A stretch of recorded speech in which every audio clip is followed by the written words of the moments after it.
بسم اللہ الرحمن الرحیم۔ ایک شخص نے بتایا کہ 50 سال قبل انہوں نے ایک اونٹ والے قافلے کے ہمراہ اپنے والد کے ساتھ حج کیا۔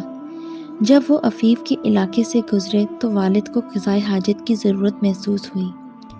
بیٹے نے باپ کو اونٹ سے نیچے اتارا۔ باپ قضائے حاجت کے لیے گیا اور بیٹے سے کہا کہ تم قافلے کے ہمراہ آگے بڑھو، میں پیچھے سے آ جاؤں گا۔ تھوڑی دیر بعد بیٹے نے پایا کہ قافلہ دور نکل چکا ہے اور والد ابھی تک نہیں آئے ہیں، تو بیٹا دوڑا دوڑا واپس آیا کہ والد کو اپنے کندھے پہ اٹھا لے۔ پھر اس نے اپنے والد کو کندھے پر اٹھا لیا اور قافلے کی سمت دوڑنے لگا۔ بیٹے کا بیان ہے کہ اس درمیان میں نے محسوس کیا کہ میرے چہرے پر نمی آ کر گر رہی ہے اور مجھے سمجھ میں آیا کہ میرے والد محترم کے آنسو ہیں۔ میں نے کہا، اللہ کی قسم، آپ تو میرے لیے ایک ریشے سے بھی زیادہ ہلکے ہیں۔